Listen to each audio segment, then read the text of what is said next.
Okay, we're rolling here. All right, today is December 23rd, 2009. And who has my papers? I brought some papers in. Nope. Well, anyway. The papers. You're kidding. Okay. Well, we wanted to just kind of talk. I got Jesse Youngstrom, Nick Hitt, John Youngstrom, and William Ira Andress. We're just kind of going over some recollections that you have that we don't. And Mine's kind of close to the. and what year were you born? Phil? 1925. December what? 28. December. You're a Christmas baby. My brother was 26. Wow. He was closer than I. So you always had birthdays around Christmas time. Yeah, the dirty dogs. They could have planned better, don't you think? Well, there was method in their madness. Yeah. At that time, I was smoking, stupidly. And I told my brother I was going to quit on my birthday. So, and this was typical, for Christmas, we got a Christmas present and a birthday present at the same time. For the present, he gave me a carton of cigarettes. After I had told him I'm going to quit smoking, so he gives me a carton of cigarettes. The guy had in mind that he might get them back, which he did. Yeah. Well, that's a pretty smart thinking. That's pretty clever. So, how many brothers and sisters did you have? Florine, Gordon, Joyce, Bill, and Ted. So 3 boys and 2 girls. The first girl was, unfortunately and sadly to this day I've shed tears. She fell into a tub of scalding water. About 18 months. And when I spill a little coffee or whatever, I feel it immediately comes to mind. This poor little girl, her whole body immersed in scalding water. And only recently I've got to remembering how I forgot to sympathize with my mother and my father at the loss, that horrible loss with their firstborn baby. So I've had a lot of hurtful memories from that. So that's the answer to your question, John. Yeah. 4 of us lived. Well, and your mother's name was? Edith Angelin Long. Me. And your father's name? James Gordon Bennett. Augustus Bombastus Andress. He added the last I was part. gonna say, how many names is that? No, there was a famous writer, James Gordon Bennett. So my dad's dad, who was a preacher, named my dad after the James Gordon Bennett. But Dad, just out of good humor, added the Bombastus, Augustus Bombastus. We got to be kicked out of that. Yeah, that means that the old mailbox had to have little 2 rows. He couldn't afford a mailbox, John. Now, your father's side of the family is from where? Colorado, Trinidad. Trinidad, Colorado, right? And they immigrated from where? Scotland. Scotland. Uh-huh. And your mother's side, the Longs? Longs, they were more of English and Irish extraction. And they get, I guess, and that's okay. Do you have any idea when they came to the U.S.? Any of those folks? No. Okay. Trinidad, Colorado. Yeah. He's born in Colorado. Which Yeah, part? Denver. Denver? And he was born at Fitzsimmons Army Medical Center in '86. So you're born in '25. So you were 10 years old in 1935. Right. So that's the middle of the Depression. Right. What? Now you lived in Webb City. Yes. Now that was a mining town, right? Right. What did they primarily mine there? Lead and zinc, primarily. You can still see those tailing piles all over town. Right. And when you was a kid, what's your oldest memory of a historical event or something that you can recall as a kid? It might be some part of history. National or local? Either one.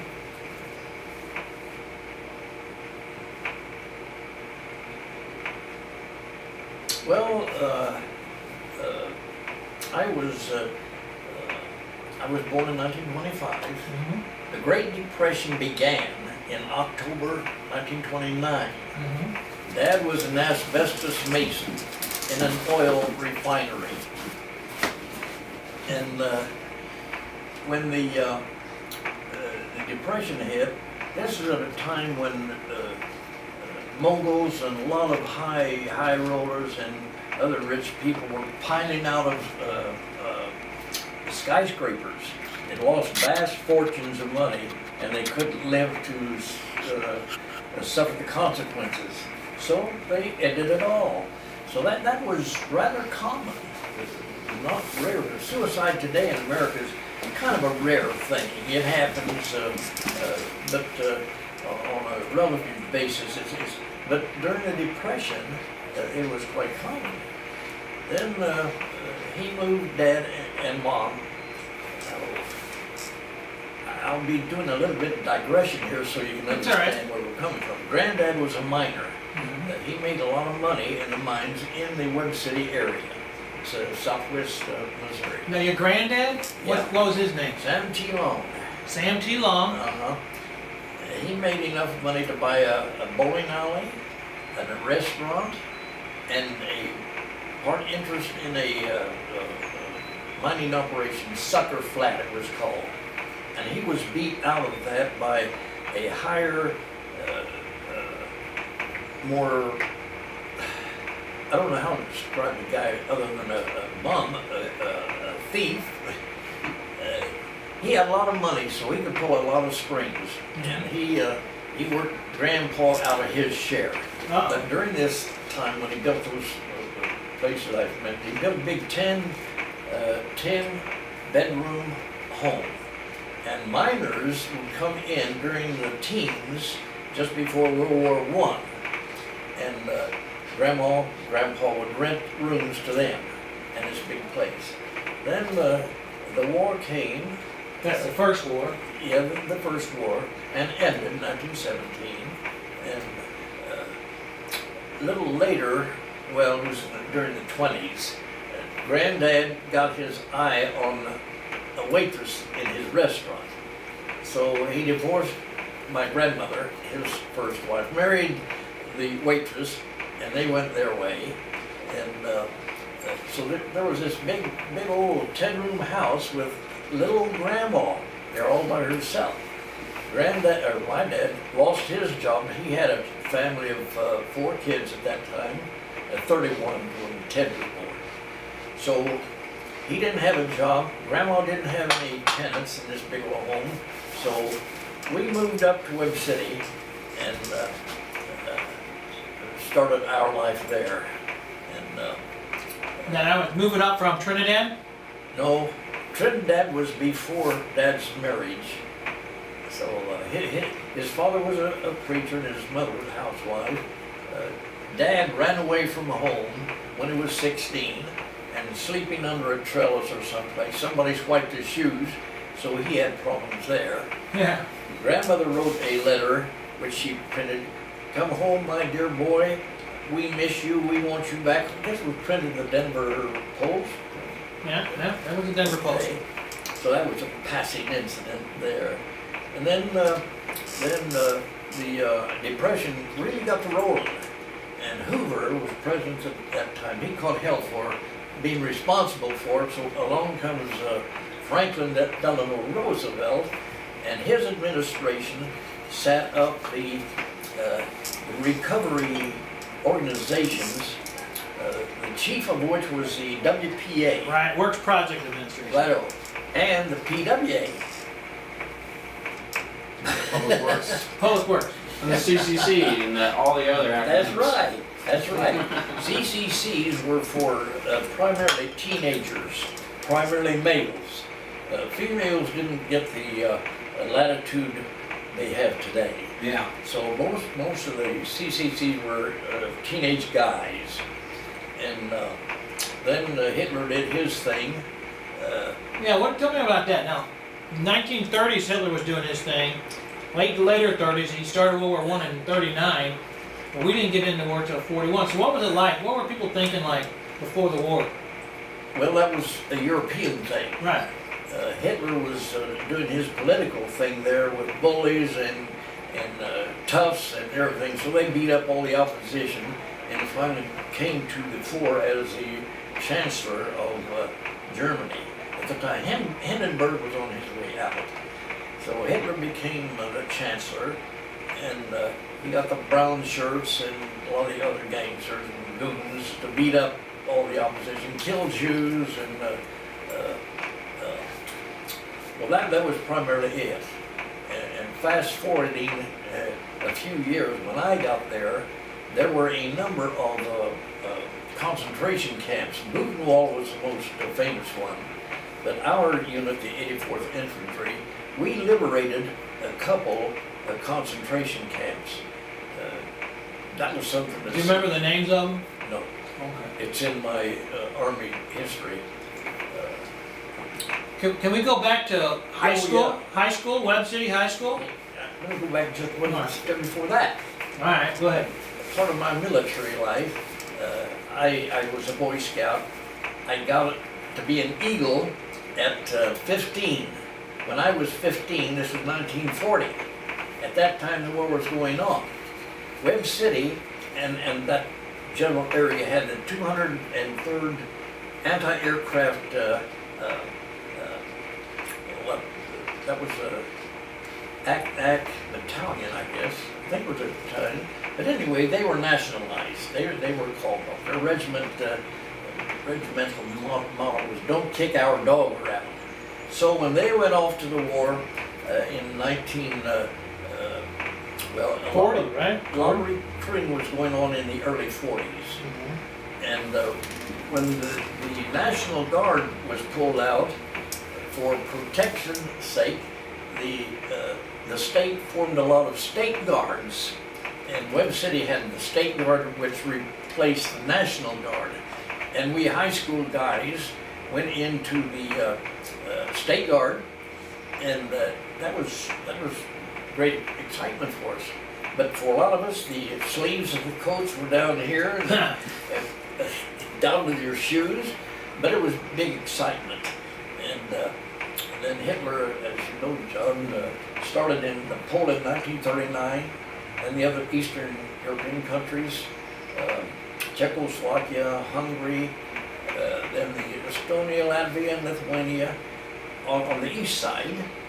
And then he went west, invaded the lowland countries, Holland, Belgium, and up north, the Baltic countries, Scandinavian countries rather.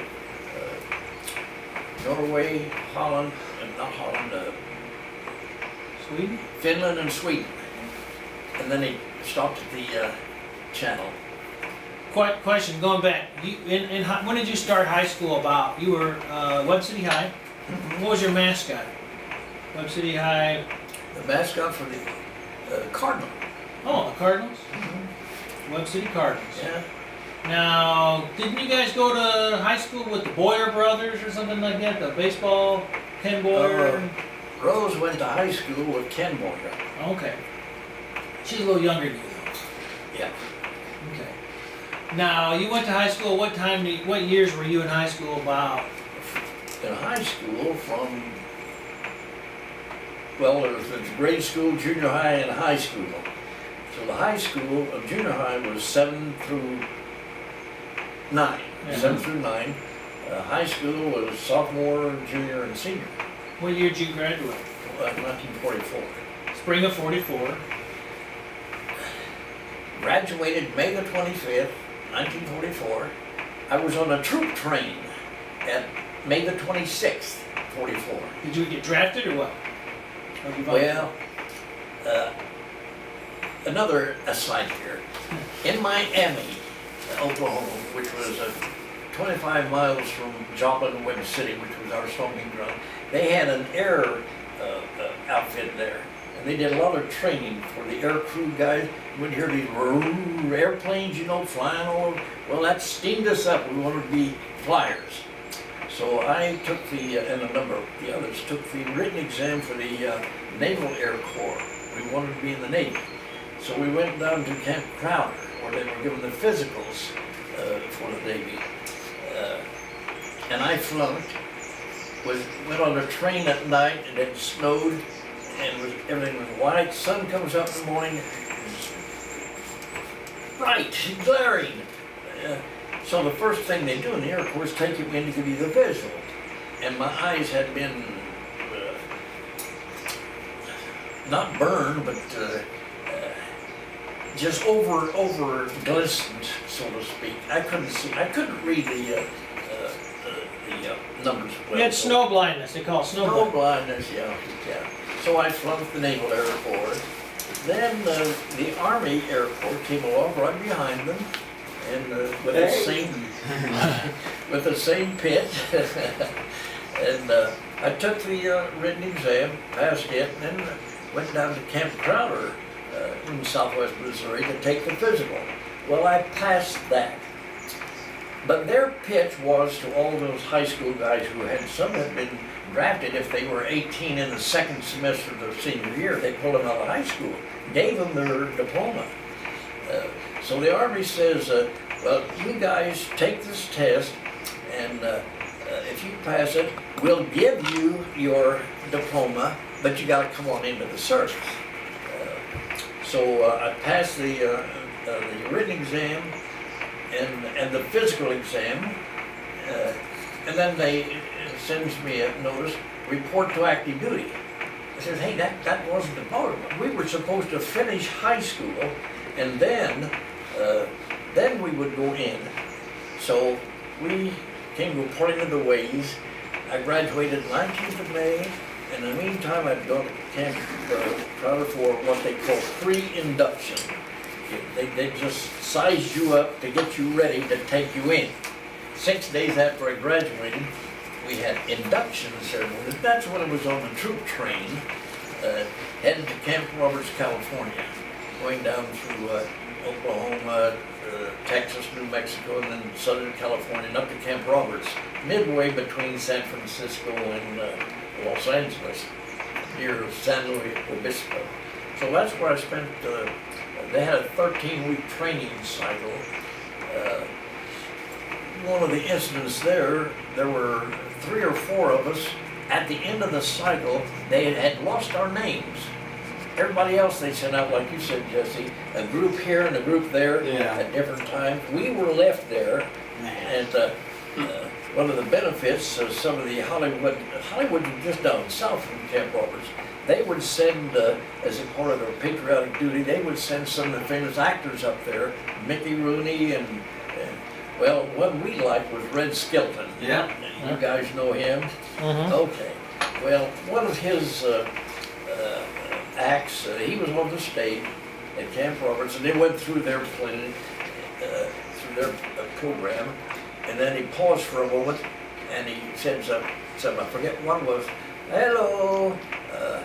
That was the cue for somebody behind the curtain to come out. So the guy didn't do it.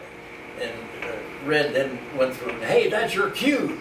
See, he just dealt with the audience. Yeah. Then they had a pickpocket. The pickpocket, they called several guys up from the audience, come up here, and they'd talk to them, do various things. And the pickpocket, not known as such, would walk around the group and he'd be stripping them. They wouldn't know it. He was slick. He took some guys' watches off and wallets out of their pockets. And at the end of that show, I said, well, is anybody missing anything? And all the guys in the group started, oh yeah, hey, my watch, my lighter, this, that, and the other. So that's what we saw, who had completed our training cycle, and some went to the Southeast Asia, some went to Europe, some went to Alaska, and here we 3 or 4 were waiting for our orders, but not too anxious to get them. Yeah. With all the entertainment going on. Yeah, why leave that Hollywood there? So the orders finally came in, and for myself, some went that way, and 2 or 3 went another way. But I ended up getting orders to go to Camp Chaffee. These were called delay en route. I don't know whether they call that today or not, but when you're on your way from basic or one training to another, it was a delay en route. you get to come home and visit for a week or two, and then go to, in my case, Camp Chaffee, California.